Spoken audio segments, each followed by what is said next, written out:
Fourth gear, second पडला.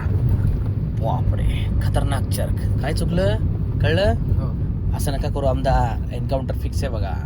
चुकून जर थर्ड गिअर मध्ये आहात. नमस्कार दादा, मी आहे गॉगलवाला बाबा. राडा राडा राडा. तुम्हाला ही गाडी शिकायची असेल नक्कीच कॉल करा. सिंहगड रोड, धायरीगाव, पुणे. पेजला नवीन असाल तर सबस्क्राईब करायचंय. इन्स्टा आणि यूट्यूब, फेसबुकला व्हिजिट करायचंय.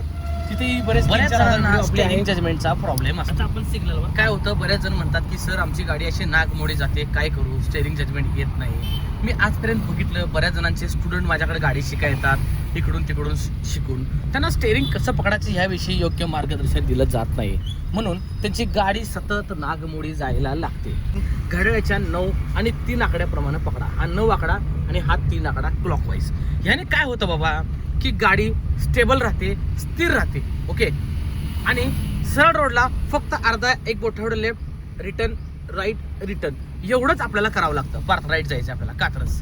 कारण काही जण स्टाईलमध्ये इथं पकडतात, काही जण इथं पकडतात, काही जण कुठे पकडतात. असा कार्यक्रम आपल्याला करायचा नाही, नाहीतर आपला कार्यक्रम होईल न. हे बघा, पार्थने कशी स्टेरिंग पकडली. असं बऱ्याच जणांना सवय असते, खाली वर हात पकडतात. त्याने काय होतं, स्टेरिंग नागमोडी व्हायला लागतं, झिगझॅग व्हायला लागतं. गाडी स्टेबल राहत नाही रोडवर आणि ताबा सुटून गाडी घासू शकते आजूबाजूच्या गाड्यांना. अशा प्रकार झालेले आहेत.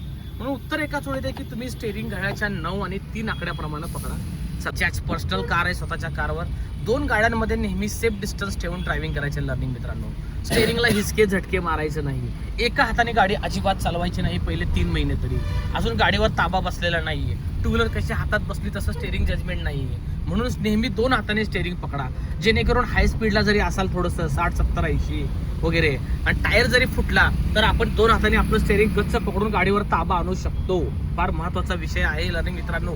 म्हणून स्टेरिंग नेहमी एकमेकांना समांतर आपल्याला पकडायचं आहे, रोड सरळ असेल तर. रेस द्या. सेकंड थर्ड हे गिअर यूज करणार सुरुवातीचे काही दिवस. कंट्रोल गिअर म्हणतो राजा माणूस. फोर्थ गिअर, सेकंड पडला. बापरे, खतरनाक चर्क. काय चुकलं कळलं? असं नका करू आमदार, एन्काउंटर फिक्स आहे बघा. चुकून जर थर्ड गिअर मध्ये आहात, स्पीड थर्ड गिअर मध्ये 40 आहे, 40 प्लस केलात आणि तुम्हाला चौथा टाकायचा आहे, अशा केसमध्ये सेकंड गिअर पडला तर काय होईल? खूप मोठा झटका बसेल, गाडीचा स्पीड अक्सल आणि पाठीमागची गाडी धडकण्याचे चान्सेस. जसं आत्ता चुकून फोर्थच्या ऐवजी सेकंड पडला 40-45 वरनं आणि टायर स्पीड झाला 25-30 मध्ये. खूप मोठा झटका बसला. यामध्ये गिअरबॉक्सचंही नुकसान आहे. त्यामुळे काळजी घ्या, चुकीला माफी नाही. रोडवरील जजमेंट फेल तर डायरेक्ट यमराज जेल म्हणले, आणि यमराज जेलमध्ये आपल्याला जायचं नाही लर्निंग मित्रांनो, लक्षात ठेवा. त्यामुळे काळजी घ्या. टाइम टू टाइम गिअर ट्रान्झॅक्शन्स करा, कमी जास्ती अगदी योग्य डायरेक्शन मध्ये. चला रेस द्या. आपण हायवे ड्रायव्हिंग करतोय, हायवेवर एकाही चुकीला माफी नाहीये लर्निंग मित्रांनो. झिगझॅग करू नका. आजूबाजूनं गाड्या अति वेगात असतात, डायरेक्ट ठोकण्याचे चान्सेस जास्त असतात हायवेला. ऍक्सिडेंट सिटीमध्ये जर काही चुकलं तर गाड्यांची तोडफोड होते, बंपर घासतो.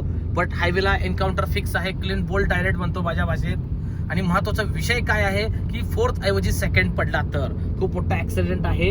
त्यामुळे हाय स्पीड मध्ये कमी गिअर अजिबात टाकायचं नाहीये. तसं कधी टाकतो पार्थ आपण माहितीये का? जेव्हा आपल्या गाडीचा ब्रेक फेल होतो ना बाळा, त्यावेळेस आपण 5, 4, 3, 2, 1 असं करत करत थोडा हँडब्रेक ओढत आपली गाडी कंट्रोल करतो. ओके, बट आपली तर ब्रेक स्ट्रॉंग आहेत, त्यामुळे अशा चुका आपल्याला करायच्या नाहीयेत. लक्षात ठेवा लर्निंग मित्रांनो. फोर्थच्या ऐवजी सेकंड गिअर पडलाय. फिफ्थवर असाल तर तुम्ही थर्डला येऊ शकता पार्थ. फोर्थला असाल आमदार तर तुम्ही स्पीड डाऊन करा आणि सेकंडवर येऊ शकता तुम्ही. असं काही नाही, 1 by 1 करा. ओके, बट 1 by 1 केलेलं चांगलं आहे. गाडी कंट्रोलमध्ये राहते, गाडी स्किड होत नाही, गाडीवर ताबा चांगला राहतो, हे लक्षात ठेवा. आणि इंजिनही सेफ राहतं, कारण योग्य वेळी योग्य स्पीडमध्ये गिअर कमी जास्तही केल्यामुळे. वडापाचची राईटला गाडी आहे बघा पार्थ, 5-10 सेकंदाला एक नजर आरसा बघा. आरसा म्हणजे आपला तिसरा डोळा आहे, लक्षात ठेवा. त्यामुळे 5 ते 10 सेकंदाला एक नजर आरशात गेलीच पाहिजे. आता सिग्नलवर थांबतोय, थर्ड गिअर आहे, स्पीड जास्त आहे, पण डायरेक्ट क्लच दाबू नका आमदार. अगोदर तुम्ही लाईट ब्रेक घेणार, साधारण 20 पर्यंत स्पीड आणणार आणि मग क्लच दाबून घेणार ऍट दी एंड.